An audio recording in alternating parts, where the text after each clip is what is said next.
Good evening, my friends, and thank you for stopping by for another tale of dread and horror.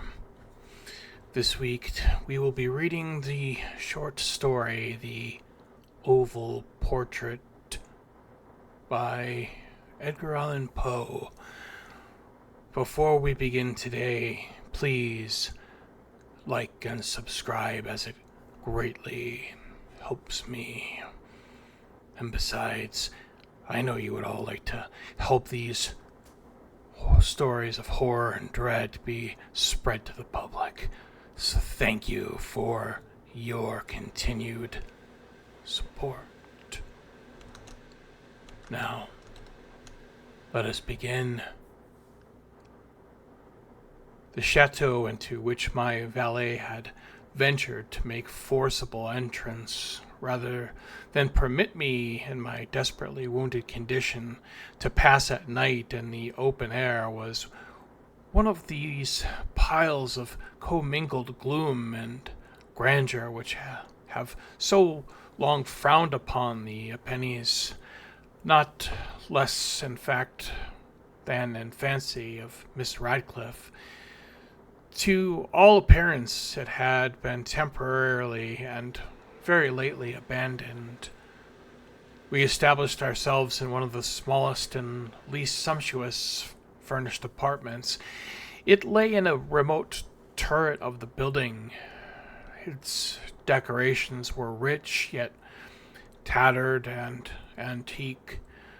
Its walls were hung with tapestry and bedecked with manifold and multiform armorial trophies, together with an unusually great number of very splintered modern paintings and frames of rich golden arabesque. In these paintings, which depended from the walls, not only in their main surfaces, but in the very many nooks which the bizarre architecture of the chateau rendered necessary. In these paintings, my incipient delirium perhaps had caused me to take deep interest, so that I bade Pedro to close the heavy shutters of the room, since it was already night, to light the tongues of a tall candelabrum which stood by the head of my bed, and to throw open far and wide the fringed curtains of black velvet which enveloped the bed itself. I wished all this done that I might resign myself, if not to sleep, at least alternately to the contemplation of these pictures and the perusal of a small volume which had been found upon the pillow, and which purported to criticize and describe them. Long I read, and devoutedly I gazed. Rapidly and gloriously the hours flew by, and the deep midnight came. The position of the candelabrum displeased me, and outreaching with my hand, and with difficulty, rather than disturb my slumbering valet, I placed it so as to throw its rays more fully upon the book. But the action produced an effect altogether unanticipated. The rays of the numerous candles, for there were many, now fell within a niche of the room which had hitherto been thrown into deep shade by one of the bedposts. I saw thus vivid light picture all unnoticed before. It was the portrait of a young girl just ripening into womanhood. I glanced at the painting hurriedly, and then closed my eyes. Why I did this was not at first apparent, even to my own perception, but while my lids remained thus shut, I ran over in my mind my reason for so shutting them. It was an impulsive movement to gain time for thought, to make sure that my vision had not deceived me, to calm and subdue my fancy for a more sober and more certain gaze. In a very few moments I again looked fixedly at the painting. That I now saw aright I could not and would not doubt.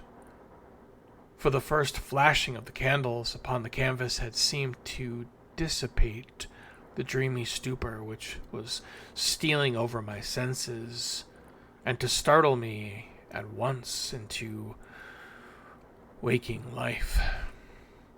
The portrait, I have already said, was that of a young girl. It was a mere head and shoulders, done in what is technically termed a vignette manner, much in the style of the favorite heads of Sully. The arms, the bosom, and even the ends of the radiant hair melted imperceptibly into the vague yet deep shadow which formed the background of the whole. The frame was oval, richly gilded and filigreed and Moresque. As a thing of art, nothing could be more admirable than the painting itself, but it could have been neither the execution of the work nor the immortal beauty of the countenance which had so suddenly and so vehemently moved me. Least of all, it could have been that my fancy, shaken for its half-slumber, had mistaken the head for that of a living person. I saw at once the peculiarities of the design, of the vignetting, and of the frame. Must have instantly dispelled such an idea, must have prevented even its momentary entertainment. Thinking earnestly upon these points, I remained for an hour, perhaps, half sitting, half reclining, with my vision riveted upon the portrait. At length, satisfied with the true secret of its effect, I fell back within the bed. I had found the spell of the picture in an absolute lifelikeliness of expression, which, at first startling, found confounded, subdued, and appalled me. With deep and reverent awe, I replaced the candelabrum in its former position. The cause of my deep agitation thus shut from view, I sought eagerly the volume which discussed the paintings to their histories. Turning to the number which designated the oval portrait, I there read the vague and quaint words which follow. She was a maiden of rarest beauty, and not more lovely than full of glee. And evil was the hour when she saw and loved and wedded the painter. He, passionate, studious, austere, and having already a bride in his art, she, a maiden of rarest beauty, and not more lovely than full of glee, all light and smiles, and frolicsome as the young fawn, loving and cherishing all things, hated only the art which was her rival, dreading only the palette and brushes, and other untoward painters speak of his desire to portray even his young bride. But she was humble and obedient, sat meekly for many weeks in the dark, high turret chamber where the light dripped upon the pale canvas only from overheard, but he, the painter, took glory in his work, which went on from hour to hour and from day to day, And B was passionate and wild and moody man who became lost in reveries. So he would not see that the light which fell so ghastly in that lone turret withered the health and spirits of his bride, who pined visibly to all but him.